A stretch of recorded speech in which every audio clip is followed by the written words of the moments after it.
A few months ago, I built all 36 minikit builds from LEGO Star Wars: The Complete Saga. But as it turns out, there's more. Many, and I mean many of you commented about the absence of the Rebel Blockade Runner Super Kit from LEGO Star Wars the video game. But only one of you commented about a minikit so rare in my hundreds of hours of LEGO video game playing. I had never heard of it before. A minikit so rare, after I responded to said viewer letting him know I'd be making this very video, he thanked me for sharing this piece of LEGO Star Wars lost media. If you haven't seen my last video building the LEGO Star Wars minikit builds, ta-da! This display of all 36 minikits from the Complete Saga and my video sharing that journey took me over a year to make, and in that time some of the parts I need to make these custom builds absolutely accurate to their in-game models have been released. And accuracy is our goal after all. So how many of these builds need fixing? Of the 36 minikit builds I completed in the last video, 10 of them will be needing more proper adjustments today. I will stop at nothing to make these minikits as accurate as possible. With the 2 new minikits we'll be building today, and the 3 mini sets that didn't make it into the Complete Saga, our collection now sits at an awkward 29 out of 41 minikit builds on display. So that's what I've got for you today. We're going to be building 2 new minikits from LEGO Star Wars the video game, dropping the studs on those expensive parts to make the collection as accurate as possible, beautifying the display, and sharing the results of our community vote for the next LEGO video game's minikits to rebuild. Which means it's time to build. And I mean it this time. There's no history of the mini sets to summarize or any need to read articles about LEGO's color palette. We just get to build. In an effort to finish this LEGO Star Wars minikit collection once and for all, I placed 10 Bricklink orders and was able to purchase all of the parts I needed. Because of the rarity of some of these pieces, many of them were shipped from different sellers individually, an incredibly foolish endeavor. In most cases, I paid $5 or more to ship each of these packages. That being said, this money didn't come out of my pockets, it came out of yours. Thanks to all of your insane support on my very first video on this channel, I was able to rake in some Google ad bucks and pay off this entire minikit collection, and all the parts I ordered for this video. Your guys' support has truly meant the world, and I felt it was only fair if I saw the minikit accuracy challenge through to its fullest for all of you. I might as well start with the most requested build, the Rebel Blockade Runner Super Kit from LEGO Star Wars the video game. Unlike the rest of these builds, Super Kits are not earned by thoroughly inspecting each level for 10 hidden minikits. Instead, they can be obtained by collecting studs and filling all the stud bars in every main level of the game, famously known as True Jedi. Besides earning the Rebel Blockade Runner Super Kit, getting True Jedi in every level of LEGO Star Wars the video game also grants players the opportunity to venture into a unique bonus level, A New Hope, allowing players to take control of Darth Vader and a Stormtrooper as you slaughter loads of Rebel troopers and board the Tantive 4. The same day I sat down to digitally rebuild this set on Bricklink Studio, a YouTuber named ClassicBrix uploaded a video building the Rebel fleet from the Complete Saga, and included in that Rebel fleet is our very own, perfectly rebuilt Rebel Blockade Runner Super Kit. All I had to do was follow his guide rebuilding it digitally, and ordered the parts. Quite a bit easier than last time. ClassicBrix, you are a gentleman and a scholar, my friend. You did an excellent job rebuilding this ship, and I have to say, you guys are right. This is an incredibly worthy ship to add to the minikit build collection. This ship can be recreated with absolute accuracy, only a couple small modifications of a few parts on top. Accurate. The engine section in the rear is quite sturdy, and the 11 thrusters resemble their iconic layout from the ship in universe excellently. The cockpit section is also represented well, and the whole Rebel Blockade Runner just has a slick feel to it. For a 20-year-old LEGO Star Wars ship, I think this set is cream of the crop. We've seen some incredible heroes pop up over the course of this project. ClassicBrix, Chrome Daddy, but I don't think many can compare to the next knight joining our round table, Luke Skydragon. There were thousands of supportive comments and suggestions on my last minikit video on what to conquer next, but Luke left a comment so intriguing, it practically inspired the making of this entire part 2 video. What about the unreleased droid control ship minikit from the unreleased Anakin flight level from the original 2005 LEGO Star Wars the video game? I made instructions for it and would be happy to share them. Whoa. There's a lot to unpack here. I had heard of the cancelled Anakin's flight level from LEGO Star Wars the video game, as it was later reworked as a bonus level for the Complete Saga, but I had certainly never heard of the droid control ship minikit before. Episode 1 is practically my favorite Star Wars movie, and the droid control ship has been doomed to be an advent calendar build thus far in the 25-year run of LEGO Star Wars. It is woefully underrepresented in LEGO. To know that there's an official LEGO build of this ship was an awesome discovery. And Luke already made instructions and would be happy to share them? I would be a fool to pass that up. After some back and forth messaging, Sir Skydragon sent me his entire Google Drive folder filled with images, renders, instructions, in-game screenshots, and documents of all his research on this minikit build.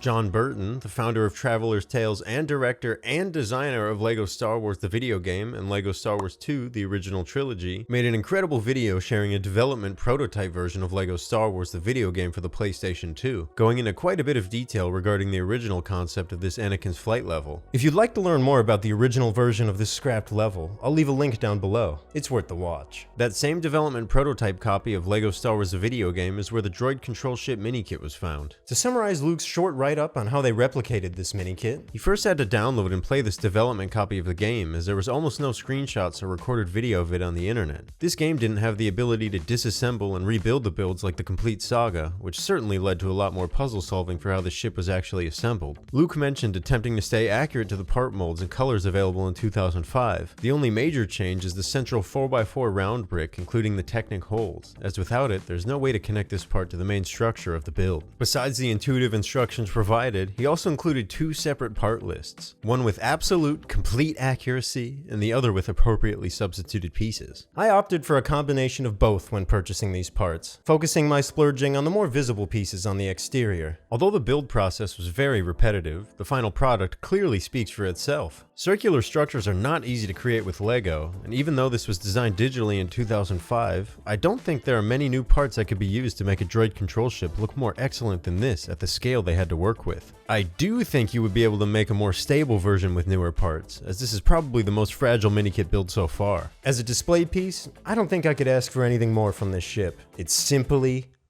awesome.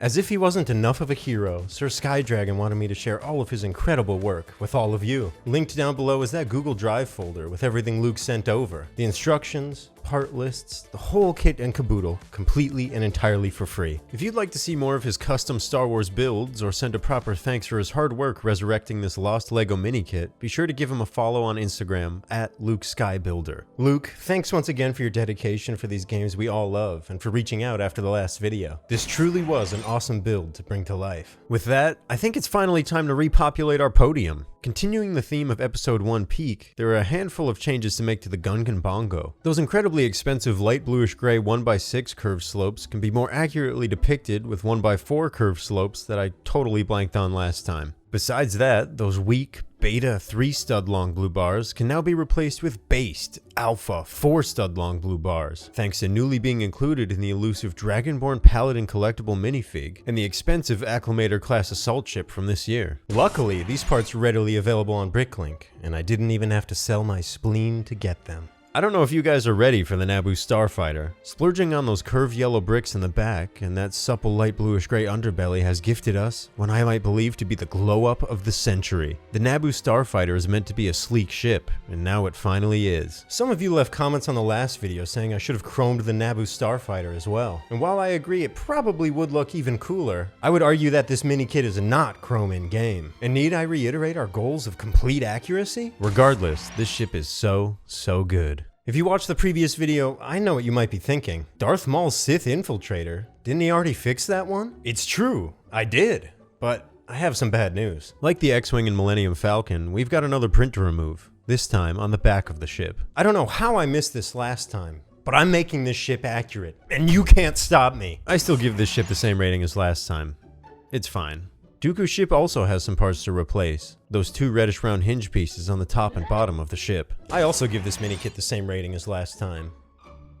The lovely turquoise dropship only has one piece to replace, and that's the fairly hidden 1x3 inverted slope on the bottom of the build. When I originally built these minikits in early 2024, the only way to get that part was to purchase the Art Macaw Bird set, which I have no interest in doing. At this point in 2025, that piece was only a Bricklink order away. Besides the slightly smaller dish on top, and of course, being turquoise, this ship is now as accurate as can be. The V-Wing is actually the minikit I bought the most replacement parts for, changing the ship from red to the much more accurate dark red. The inhibiting pieces that sparked the original change to red were those expensive dark red hinges for the two smaller wings in the back, and I think I understand why that's the case. Besides only being included in the 2002 Tusken Raider encounter, both of these parts almost exploded when I assembled this mini kit. Each of them now have small stress lines from clipping the hinge into the base. If I wasn't as careful or previously aware of the fragility of dark red parts, they would have certainly shattered. That being said, the dark red V-wing looks exponentially better. I may have slept on this ship last time, but now I think it holds its own on the podium of minikit builds. The Sandcrawler also has a few parts to correct, and that's the mismatch wheels. I ordered the correct wheels last time from 2 different Bricklink sellers, but one of them didn't quite get the memo. Instead of placing Bricklink order 50 or whatever, I just kind of tried to hide it a little bit, but most of you probably didn't even notice last time, and now it's fixed, and you have nothing to complain about. Our accuracy challenge remains steadfast. In the last video's comments, Imperial Bricks pointed out that it could be argued Vader's TIE Advance has a later shade of transparent blue for the thruster in the back. Easy fix.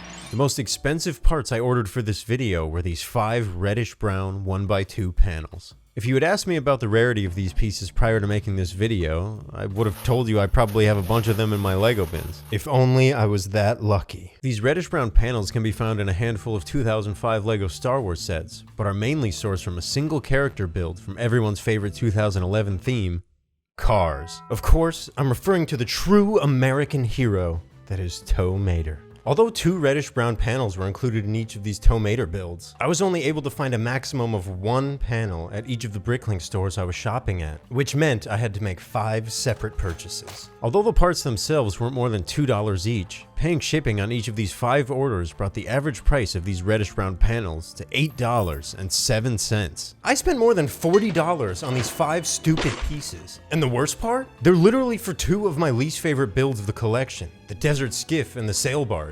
Now, do these changes make these 2 minikit builds look any better? A little bit? Maybe like a smidge of a % better? But was this worth $40 whole dollars? Absolutely yes! Just look at the accuracy! Placing Jabba's sail barge and the Desert Skiff on the podium, that is now 41 out of 41 accurate mini-kits rebuilt from LEGO Star Wars the video game and LEGO Star Wars the complete saga. Before we move on to beautifying the display, I wanted to quickly discuss a few of the other mini-kit builds I saw comments about last time. A lot of you mentioned the Episode 3 Jedi Starfighter and Arc Fighter mini-kit builds were real polybags from 2005, and not custom builds. While it is true that there were polybags released at both of these ships in 2005, neither of them are that similar to their builds in-game. Comparing them side by side, there are quite a few differences between each of these builds, enough that I would consider them completely separate designs. So enjoy those 2005 polybag builds, but be aware, those are not the same builds that are used in game. The illegal building technique haters were having a field day with my Wookiee catamaran solution, oddly tucking cheese slopes between a layer of plates to invert our reddish-brown curved slopes. After almost a full year of being assembled, the illegal Wookiee catamaran is holding together strong. Regardless of your opinions on this technique, Playmation Shorts recently DM'd me to let me know the new River Steamboat set included the actual inverted slopes we're looking for. I have zero interest in spending $330 on this set, but once those parts are more readily available, I will absolutely be making the proper adjustments for this build.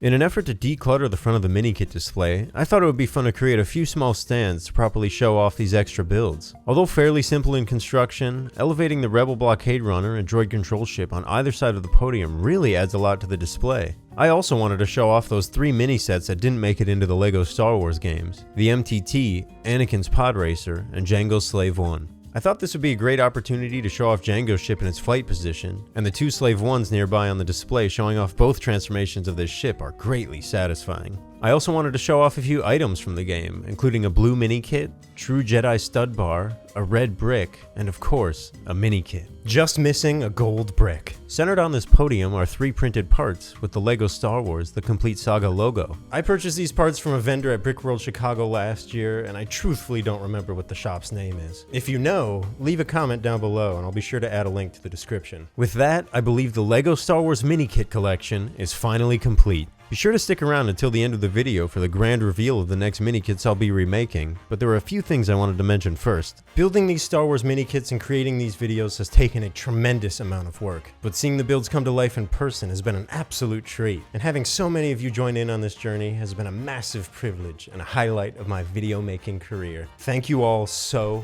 so much. Speaking of seeing these builds in person, I will be bringing both my Portal of Atlantis mock and the complete LEGO Star Wars Minikit collection to Brickworld Chicago this year. If you're anywhere near the Chicago area and available on June 14th and 15th, it truly is an awesome show to visit as a LEGO fan. I can't wait to meet you guys there. If you haven't already checked it out, I uploaded a video showcasing my monstrous LEGO Atlantis mock that I've also been working on for the past year, and discussing the history of the LEGO Atlantis theme in honor of its 15th year anniversary. This was my first big custom LEGO build, and I couldn't be more proud of it. Lastly, it's time I reveal the next LEGO video game minikit collection to conquer. A few weeks ago, I put up a short video discussing the 3 most popular requests for games to visit next for you all to vote on: LEGO Indiana Jones, LEGO Batman, and LEGO Star Wars The Skywalker Saga. I've got quite a few other banger video ideas that I'll be working on before the next minikit video, so I hope you guys subscribe and check them out. Once again, thank you so much for watching, and I'll see you all next time.